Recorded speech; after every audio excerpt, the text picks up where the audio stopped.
এই জঙ্গলের এক কোণে একটা জাদুর গাছ আছে। সেই গাছের ভিতর যদি তুমি যেতে পারো তবে তোমার আর কোনো কিছুর অভাব থাকবে না। সত্যি বলছো কাক ভাই? হ্যাঁ, তবে জায়গাটা কিন্তু খুব বিপজ্জনক, সাবধানে থাকতে হবে। তুমি কি যাবে? অচিনপুর জঙ্গলের এক কোণে শিয়ালের একটা জরাজীর্ণ ভাঙা ঘর। শিয়াল বিষণ্ণ মুখে বসে আছে। হঠাৎ অহংকারী ভঙ্গিতে হেঁটে বানর আর সাথে আরো দুই একটা প্রাণী সেখানে আসে। এই শিয়াল, প্রতিদিন তোর ঋণের টাকা চাইতে চাইতে আমার পায়ের জুতো ক্ষয় হয়ে গেল। বানর ভাই, এভাবে চিল্লাপাল্লা করবেন না। আমি আপনার টাকা মেরে দেব না। আমাকে আর কয়টা দিন সময় দিন, আমি আপনার সব টাকা পরিশোধ করে দেব।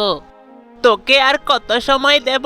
তোর মতো ফকিরকে বিশ্বাস করাটাই আমার ভুল হয়েছে। জঙ্গলের সবার কাছেই তুই ঋণী। শোন, তোকে আর মাত্র এক সপ্তাহ সময় দিলাম। এর মধ্যে যদি আমার টাকা ফেরত না দিস তবে তোকে এই পিঠাচারা করব, মনে রাখিস। বানর পা আশ্রাতে আশ্রাতে চলে যায়। শিয়াল কাঁদো কাঁদো মুখে মাটিতে বসে পড়ে। হায় আল্লাহ, আমি এখন কি করব? চারিদিকে এত অপমান আর সহ্য হচ্ছে না।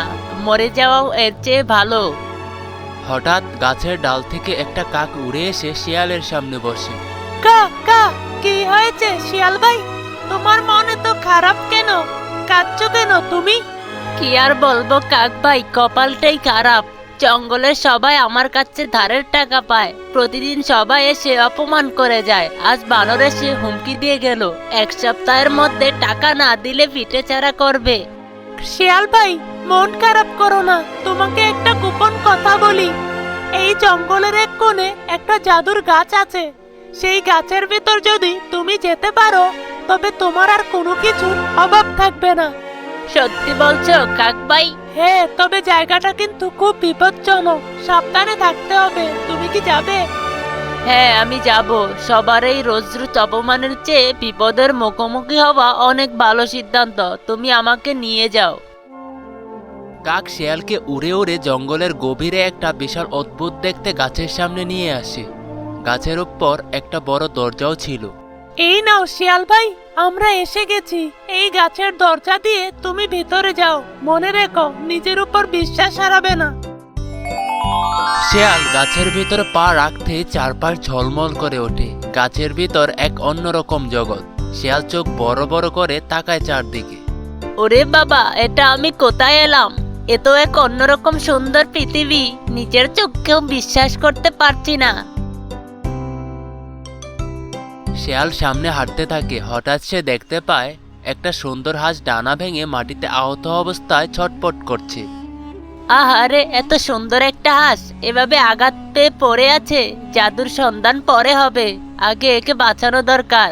শিয়াল দৌড়ে গিয়ে হাঁসটিকে কোলে তুলে নেয়, তার ক্ষতস্থানে হাত বুলিয়ে দেয় এবং তাকে সোজা করে দাঁড় করিয়ে দেয়। সাথে সাথে হাঁসটি গা ঝাড়া দিয়ে বাতাসে ভেসে ওঠে এবং তার গা থেকে আলো বের হতে থাকে। ধন্য তুমি শিয়াল। আসলে আমি কোনো সাধারণ হাঁস নই, আমি জাদুর হাঁস। আমি তোমার মনের পরীক্ষা নিচ্ছিলাম যে তুমি কতটা দয়ালু। তুমি আমার পরীক্ষায় পাশ করেছো। এবার সোজা সামনে এগিয়ে যাও। শিয়াল প্রাণপণে সামনে হাঁটতে থাকে। কিছু দূর যাওয়ার পর সে দেখে এক জীর্ণশীর্ণ বৃদ্ধ লোক মাটিতে পড়ে আছে। তিনি উঠতে পারছেন না। শিয়াল বিন্দুমাত্র দেরি না করে বৃদ্ধের কাছে যায়। দাদু, আপনি ঠিক আছেন তো? আসুন, আমার হাত ধরুন। শিয়াল বৃদ্ধ লোকটিকে টেনে তোলে। বৃদ্ধ লোকটি উঠে দাঁড়িয়ে মুচকি হাসেন। তার হাত থেকে এক অদ্ভুত আলো বের হয়। ধন্যবাদ দয়ালু শিয়াল। আমি তোমার ব্যাপারে সব জানি। তোমার জীবনে সব কষ্ট, অভাব আর বেদনার কথা আমার জানা আছে। কিন্তু আজ থেকে তোমার আর কোনো দুঃখ থাকবে না। দাদু, আপনি সব জানেন? এই নাও এই জাদুর লাঠিটি। তুমি যখন যা চাইবে, সোনা দানা টাকা গহনা, এই লাঠি তোমাকে তাই দেবে। আর শোনো, তুমি বাড়িতে গিয়ে দেখবে তোমার আগের ভাঙা বাড়ির জায়গায় নতুন একটা বিশাল বাড়ি তৈরি হয়ে গেছে। তবে মনে রেখো, সন্ধ্যার আগেই তোমাকে এখান থেকে বের হতে হবে। সন্ধ্যার পর আর বের হতে পারবে না। আপনাকে অনেক ধন্যবাদ দাদু, আমি আসি। শিয়াল দ্রুত পায়ে হেঁটে জাদুর বন থেকে বের হয়ে যায়। শিয়াল তার নিজের বাড়িতে ফিরে আসে। সে এসে অবাক হয়ে যায়, দেখে সেখানে তার ভাঙা কুঁড়েঘরের জায়গায় এক বিশাল রাজকীয় প্রাসাদ তৈরি হয়ে দাঁড়িয়ে আছে। ওরে বাবারে, এত বড় বাড়ি! দাদুর কথাই তো সত্যি হলো। এবার লাঠির জাদুটা পরীক্ষা করা যাক।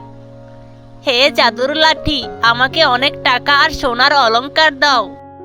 সাথে সাথে জাদুকরি আলো ছপছপ করে ওঠে এবং শিয়ালের সামনে স্তূপাকার সোনা দানা আর টাকার বান্ডিল হাজির হয়। শিয়াল রাতারাতি ধনী হয়ে যায়। কয়েকদিন পর বানর এবং জঙ্গলের আরো কিছু প্রাণী লাঠি হাতে শিয়ালের বাড়ির সামনে আসে টাকা চাইতে, কিন্তু এসে বিশাল প্রাসাদ আর শিয়ালের রাজকীয় বেশ দেখে তাদের চোখ কপালে ওঠে।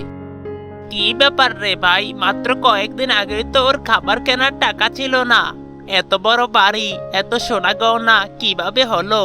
হ্যাঁ রে বানর, এত আলাদিনের চেরাক পেয়ে গেছে মনে হয়। বানর ভাই, তোমরা এসেছো, তোমাদের এত কিছু জেনে লাভ নেই। এই নাও তোমাদের যার যার পাওনা টাকা, টাকাগুলো নাও আর দয়া করে এখান থেকে চলে যাও, আর কোনো কথা বলো না। শিয়াল ভাই, সেদিন তোমার সাথে খুব খারাপ ব্যবহার করেছিলাম, আমাকে মাফ করে দাও ভাই, আমরা আসলে বুঝতে পারিনি। মাফ চাইতে হবে না বানর ভাই, আমার সময় খারাপ ছিল, তোমরা কথা শুনিয়েছ, এখন সময় বদলেছে, আমি কাউকে মনে কষ্ট ধরে রাখি না, তোমরা এখন যেতে পারো। বানর আর অন্য প্রাণীরা মাথা নিচু করে টাকা নিয়ে চলে যেতে থাকে। যেতে যেতে বানর ফিসফিস করে অন্য প্রাণীদের বলতে থাকে, আচ্ছা, শিয়ালটা হুট করে কিভাবে এত বড়লোক হয়ে গেল বলতো? এর পেছনে আসল রহস্যটা কি? আমাদের এটা জানতেই হবে। পরদিন সকালে শিয়াল তার প্রাসাদের বাইরে রাজকীয় চেয়ারে বসে আরাম করছে। এমন সময় দূর থেকে উড়ে উড়ে কাক আসে, কিন্তু শিয়ালের এই নতুন প্রাসাদ দেখে কাক আকাশে ওড়া থামিয়ে এক মুহূর্তের জন্য থমকে যায়। এরপর সে অবাক হয়ে প্রাসাদের সীমানা প্রাচীরের উপর এসে বসে। কা কা ওরে বাবারে, এটা আমি কার বাড়িতে এলাম? শিয়াল ভাইয়ের ভাঙা ঘর কোথায় গেল? আরে কাক ভাই, এসো এসো, এখানে বসো। শিয়াল ভাই, আমি তো নিজের চোখকে বিশ্বাস করতে পারছি না, মাত্র দুদিনে একই কাণ্ড, এত বড় বাড়ি, চারদিকে সোনাদান আর ঝলকানি, তুমি তো দেখছি পুরো রাজার মতো হয়ে গেছো। আরে কাক ভাই, এতদিন কোথায় ছিলে তুমি? তোমাকে কত খুঁজেছি। এই যে আজ আমার এত বড় বাড়ি, এত টাকা পয়সা, সম্মান, সব কিন্তু তোমার জন্য। সেদিন যদি তুমি আমাকে ওই জাদুর বনের সন্ধান না দিতে, তবে পাওনাদারদের অপমানে হয়তো আমি জঙ্গল ছেড়েই পালিয়ে যেতাম। আমি তো শুধু পথে গিয়েছিলাম শিয়াল ভাই, আর এই ধন সম্পদ তুমি পেয়েছো তোমার নিজের দয়া আর ভালো মনের জন্য। তা ঠিক, তবে তোমার এই উপকারের কথা আমি কোনোদিন বলবো না কাক ভাই। তোমার প্রতি আমি সারা জীবন কৃতজ্ঞ থাকবো।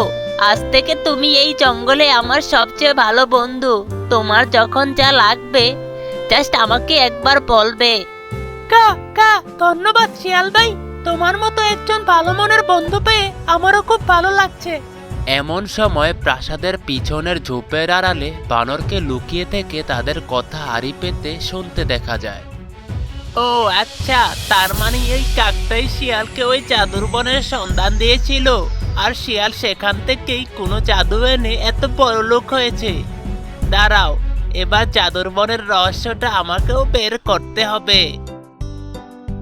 হয়তো আপনি জানেন না, আপনি যদি আমাদের হাসির কার্টুন বাংলা চ্যানেলটি সাবস্ক্রাইব করে আপনার নাম কমেন্টে লিখেন, তাহলে আপনার নাম আমাদের পরবর্তী ভিডিওতে দেখানো হয়। ভিডিওতে আপনার নাম দেখতে চাইলে শুধু নাম লিখলে হবে না, আমাদের হাসির কার্টুন বাংলা চ্যানেলটি এক্ষুনি সাবস্ক্রাইব করে নিন।